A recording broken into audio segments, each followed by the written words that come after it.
the Royals, see, if the Royals win 7 more games, then that doesn't work. But, of course, if the Indians do this, a lot of this will come at the expense of the Royals. Yes, so that's if the Indians could win 11 and keep the Royals from winning 7, they can get in. If the Mariners don't win 6 or 7. So you need the Mariners to go into a bit of a slump too. Not a huge slump, but they need to play a little less than 500. So again, the Indians could play just crazy, lights out great, and unfortunately, it still might not be enough.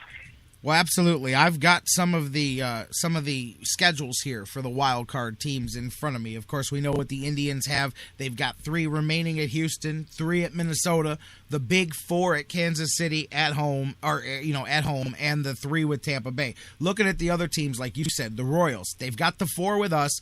They've got 6 with the White Sox and 3 with the Tigers. So they definitely still have some work to do. One of the problems is that the other 2 teams that you're trying to jockey with is Toronto and Seattle. As you said, you need both of those teams to win as few games as possible. They have a 4-game series against each other in their last 2 weeks of the season. So somebody's going to win every one of those 4 games. The best you can hope for is that perhaps they split and that they keep each other kind of mired in the same place. Seattle also has 3 with the Angels, 6 with the Angels, besides that 4-game series with Toronto, and they've got 3 with Houston. Meanwhile, Toronto has 2 more with the Orioles, 4 with the Yankees, 4 with the Mariners, and 3 with the Orioles to end the season. Toronto has a very tough final stretch of the season. 5 games against the Orioles, 4 against the Yankees, 4 against the Mariners. Seattle as well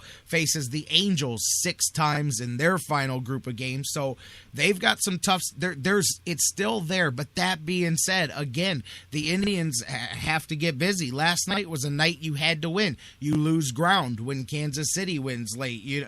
At the end of the day, that's it. That's what's left to talk about is forget what the other teams do. It doesn't matter if you don't win, and the Indians did not take care of business last night when you got good pitching basically across the board from McAllister.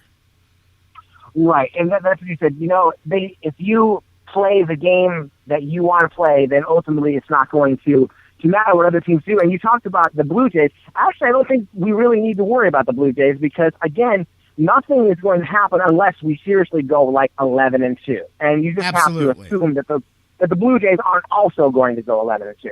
So if you think of it that way, we think, well, the Blue Jays and the Yankees aren't going to go on a crazy run if we go on a crazy run. You can pretty much narrow it down to just the Royals and the Mariners ahead of you. So, but again, the Indians, like you said, they've used all their margin for error. They've got to win all 3 of the rest of these games against the Astros, and they've got to win all 4, the extra 1 plus the other 3 against the Royals. So really the only games they can afford to lose are, of course, you don't want them to lose at all, but they could lose 1 against the Twins, they could lose 1 against the Rays, but that's it. I mean, if the Indians I disagree. Lose 3 times, I disagree at the back end. You have to sweep that homestand. Plain and simple, no matter what you do, the next 6 games, you have to sweep that homestand. Well, I hope they do, but I mean, but I'm saying that they could lose 1 and still make it. If it adds up to 11 wins out of 2 losses, then they can do it. I mean, hopefully they win them all, but that's pretty much going to be what they're going to have to do. And it's just that they've got to win all of them against the Astros and all of them against the Royals. That's the only way that it's going to possibly work. And it's because they have no more margin for error. Like I was saying, if they lose 3 times between now and the next time you and I talk, then it's over.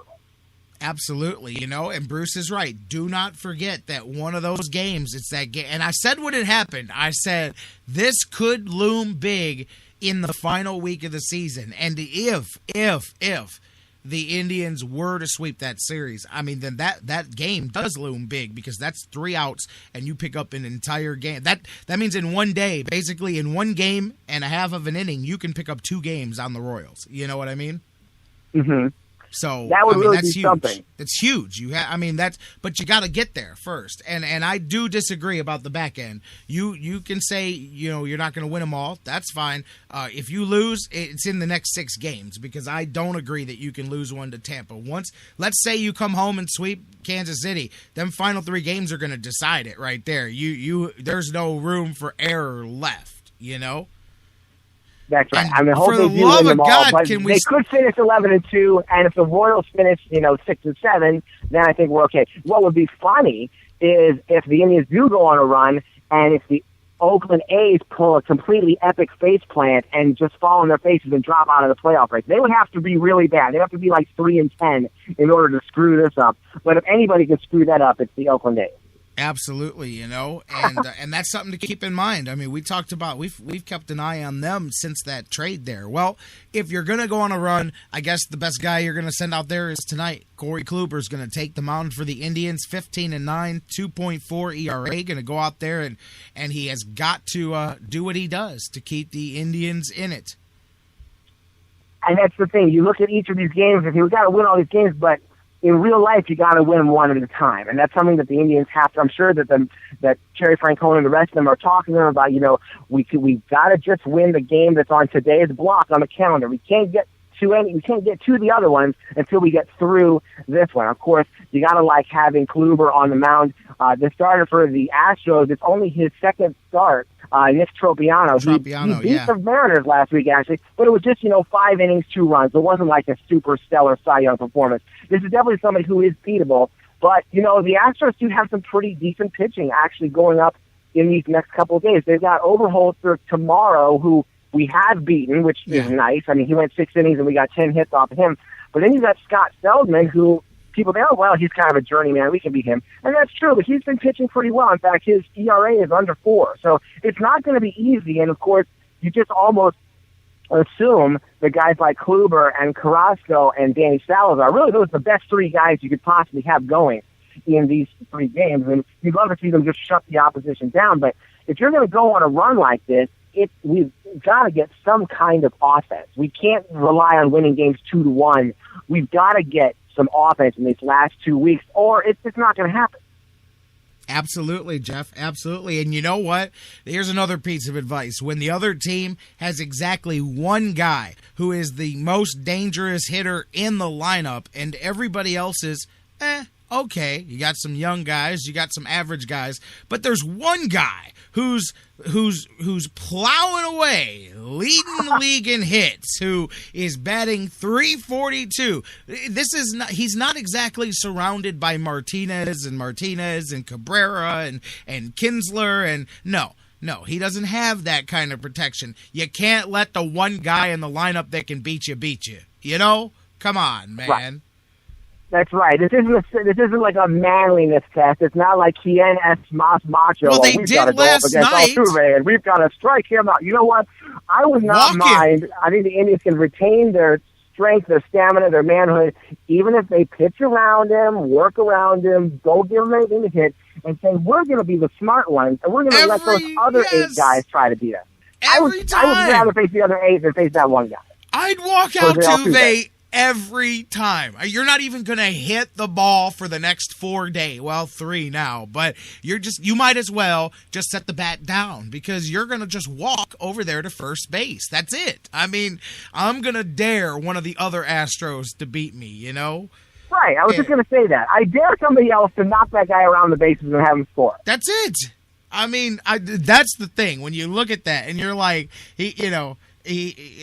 He gets 3 hits, drives in 2 runs, and again, it's the one truly dangerous hitter on the other team. That's no disrespect. That's not saying other guys can't hit, but he's the one truly dangerous hitter there in that lineup, and got to shut that down here, and you got to shut the rest of this thing down. Absolutely. Or as Charles said, or we can throw him a 95-mile-an-hour fastball right down the middle, you know? And, hey, listen, I'm not going to second-guess Terry Francona, man, but look, just because a cat can play cribbage and just because you enjoy playing cards with him doesn't mean he has to pitch in every single game. I think he's just attempting to see how many innings Brian Shaw can pitch in general. Like, how many games can we get him in? And I like Shaw, but when you pitch 800 games in a season, you start to lose your effectiveness down the road, you know. But I'm just saying, I know he's a good cribbage partner, but he is definitely losing gas down the stretch, you know. That's right, especially when you've got all those other pitchers with the expanded roster. You've got lots of different options. There's no reason why you should overwork anybody at this point. You know, I mean, really, and again, I'm not second-guessing. I'm not doing that stuff where you go to each game with hindsight, because you can do that. You can look at that whole series last weekend. First game, very decisive, but the other two games of the series was, you know, and look at the month of September in general. I was looking at some of the stats yesterday, how, you know, your biggest games of the season against Detroit, they go 6-1 against you. They pretty much extinguish the bright part of your playoff hopes, and they leave you clinging to what we're talking about now. But, I mean, you know, you played them 50-50 throughout the season. You went to Detroit and smacked them around to start the second half. Like, both teams looked good against each other, but when it got down to the money month of the season, they took 6 out of the 7 games. But of those, 4 of them were one pitch was the difference there. And that's where I say you're at that point where you're almost there and you go, one day we're going to beat those guys, you know. But all joking aside, that's still the gap between the two teams. But once again, even though the overall season looks better than last year, Detroit's the one that got you down the stretch. I know, that's the hard part. It's a bit of a bitter pill to swallow, although you look at last year where they beat us like 17 times out of 19, and we still made the playoffs, and that was the goal going in, is to be more competitive with them. And we were, like you said, if things would have broken a couple of different ways, we would have had, you know, even more of a decided advantage there. But ultimately, you got to play everybody, and, you know, that's how, you know, we've been through all of our tough games against the Tigers, and now we've got these last few games against some of the also-rans, and this is, like you said, this is where you have to cash them in. And like I was saying, you really need some offensive heroics. You need people like Jason Kipnis to come through and get a big hit, because that's what's good. You know, I don't mean to pile on him, but, you know, he's only got 44 RBI. Last year he was our leader with 90-some. He was, you know, we had that great year last year. Nobody got 100 RBI, but Kipnis was in the 90s. He's the leader. He's only got 44 RBI. And I saw after the game, I don't know if it was Thursday or better, I think it was Friday, they lost, and like immediately after the game, he's on Twitter, like arguing with people. I was like, dude, you got to put the phone down, and you got to really, you know, not listen to your detractors at a time like this. You know, you got to just sort of mentally get yourself in the right place and forget about it and move on. It seems like, you know, I think he did that a couple times after a couple games where he was, you know, responding to criticism on Twitter. And it's like, you don't really need to be doing that right now. You need to just concentrating on getting your hitting going right. That was a little bit disturbing to me, I thought.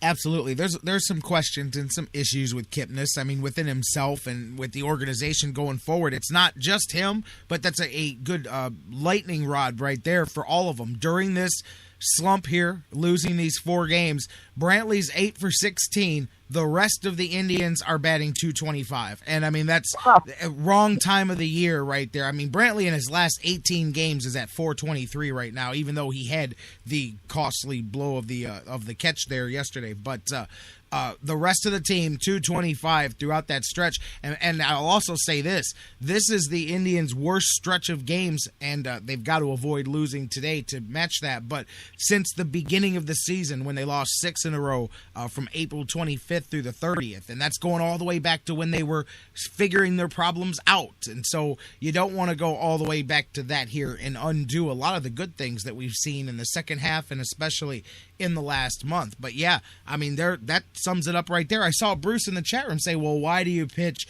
Zach McAllister in a must-win game? And I can hear that, but 6 innings, he gives up 7 hits, 2 runs, strikes out 6, walks none. I don't think you can hang that loss on Zach McAllister. The fact that he gave up 2 runs and the offense could get nothing across after the first inning. Yeah, it definitely wasn't McAllister's fault. I didn't have any problem with them pitching him yesterday. I mean, I was curious. I was curious. I'm sorry to interrupt you. I was just going to say I was curious before the game too, but he shut me up because I watched it and said, "Hey, man, okay, hey, dude went out there and did what we needed him to do." Because I was like, but I understood that they juggled things around there to get things set up for the way they wanted the final stretch of the season to go. But he delivered. So after the game, I don't second guess that at all, and I don't think he deserved the loss either. That's a tough luck loss right there. Yeah, I mean, I was fine with McAllister, again, especially going against the Astros. I mean, if they're putting him out there against the Royals or the Tigers, they're like, I don't know if that's such a good idea. But that was the time to put him out there, and he did very well. I think he's, I wouldn't mind if they gave him another start if they had to, down the road. He showed that, he can pitch well. He's going to be in the talks for a rotation spot next year, I think. But, yeah, it certainly wasn't his fault. That's just, the offense needs